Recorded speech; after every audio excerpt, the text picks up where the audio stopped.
clearly you don't care what we think, because some of us, my God, we're rapists and we come from countries in Latin America and all these bad things. Well, let's see how you do when you want folks to elect you. See, if you pee on everybody, you can't tell them it's rain. Yes, I stole that. Good evening, folks. You ever have one of those moments where you're minding your own business, sipping your morning coffee, and suddenly something in the news makes you choke and nearly short-circuit your laptop?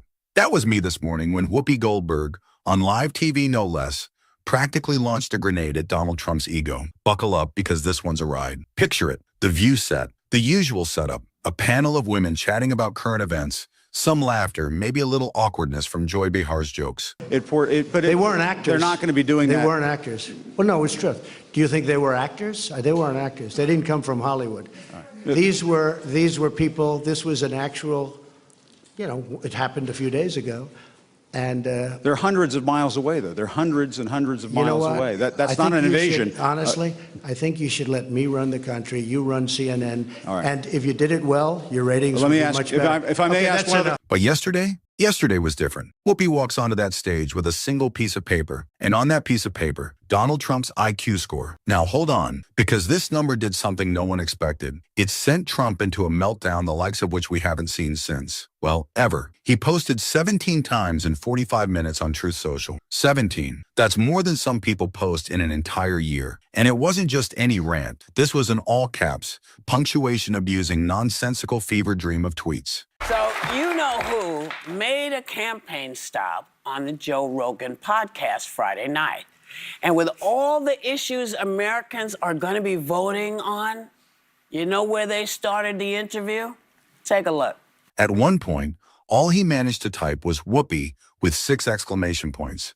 No context, just rage. But let's rewind to the moment that started it all. Whoopi Goldberg, sitting cool as ever, holding up that paper and casually dropping 5 words that will echo through political history. Here's his actual IQ score. Now, you might be asking, how did Whoopi get her hands on Trump's IQ? It's not like she broke into Mar-a-Lago or bribed some psychologist. Nope. She did something way more devastating. She went to the New York Public Library. That's right, folks. She requested court documents from a 1973 lawsuit Trump himself filed, where he voluntarily submitted his IQ results as evidence to prove he wasn't discriminatory. Think about that. He willingly handed over his IQ test to a court as proof of his intelligence. This is like committing a crime, leaving your driver's license at the scene, and expecting to get away with it. So, Whoopi opens the folder, pulls out the official court document, and holds it up to the camera for the world to see. It was a grave threat to democracy, frankly, and instead of merely ruling on the immediate cases before them, these judges have attempted to dictate the law for the entire nation.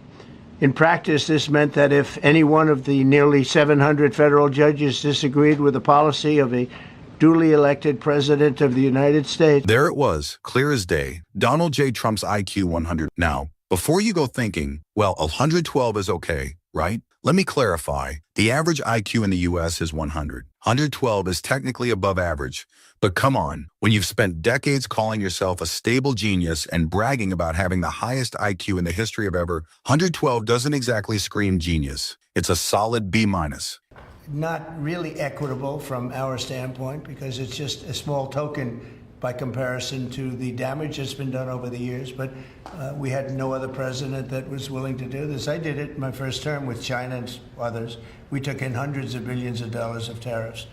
No inflation, the most successful period of time that we've ever had financially in the country. It's okay. It's doing fine. But it's not I'm smarter than everyone in the room territory. And Whoopi knew exactly what she was holding. It wasn't just a number, it was a wrecking ball. She calmly reads it out loud for the world to hear. And what happened next? Pure chaos. The View's panel froze. Joy Behar's mouth hung open. Sarah Haynes looked like she'd just witnessed a crime. And the audience? They lost it. But Whoopi wasn't done. She casually mentioned that the genius threshold is generally around 140, and Trump's 112 meant he was smarter than about 78% of Americans. But it also meant that 22% of the country was smarter than him, including those 73 million people who voted against him. Ouch. And of course, Trump's team immediately went into damage control mode. They released a statement calling the documents fabricated, which, spoiler alert, didn't exactly help their case. These were certified court documents, not some conspiracy theory. Trump's response? He took to Truth Social and started a tirade of posts attacking Whoopi and calling for her to be fired. But here's the thing. Whoopi was prepared. She already knew Trump would cry fake news, so she uploaded the full court filing to the View's website for anyone to download and verify for themselves. You want to call it fake? Go ahead, try. She dropped the receipts. Meanwhile, the internet exploded. X was on fire, and Whoopi became a global trend. Memes. Oh, they were brutal. People comparing Trump's IQ to everything, from golden retrievers to a tier list that had him at the same level as a potato. Even political figures joined in, and the late-night hosts, they were all over it. Colbert, Kimmel, Trevor Noah, they couldn't get enough of it. But the best part? Trump couldn't leave it alone. The man just kept posting. The more he raged, the worse it got. He demanded a boycott of ABC. He promised to take a new IQ test to prove he's the smartest ever. But here's the twist. His own team was horrified. Every step he took just made things worse. They knew it. He knew it. But he couldn't stop himself. And then, in what could only be described as the final nail in the coffin, Trump declared that he would take the most watched IQ test in history, administered by the best psychologists in the world. The spoiler? That's not how IQ tests work, but it doesn't matter. The damage was done. Trump was boxed in, and it was a strategic nightmare of his own making. Whoopi had just read a document, and Trump had essentially destroyed his own reputation. It's a perfect example of the Dunning-Kruger effect. Someone who's just smart enough to be dangerous, but not self-aware enough to realize they're out of their depth. The real beauty of this? Whoopi never needed to get involved in any of the drama after that moment. She read the paper, dropped the mic, and moved on. Meanwhile, Trump's been stuck in an endless loop of rage posting. And what's more, The View's ratings skyrocketed, with their next episode drawing in 4.2 million viewers, double their usual audience. Guess who's getting a raise? You guessed it. So, where do we stand now? Trump,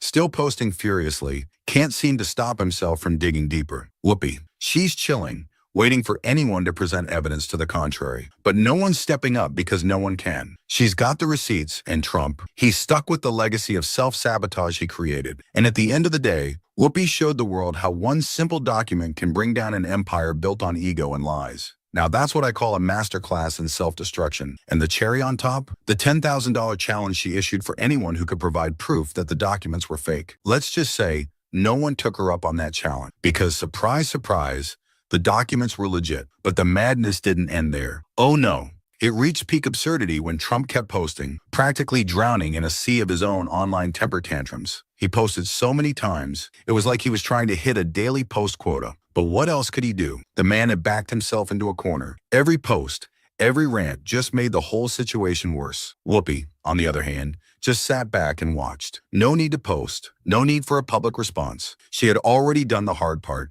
She read a court document. It's not her fault that Trump's ego couldn't handle the truth. And so, the saga continues. Trump's legal team?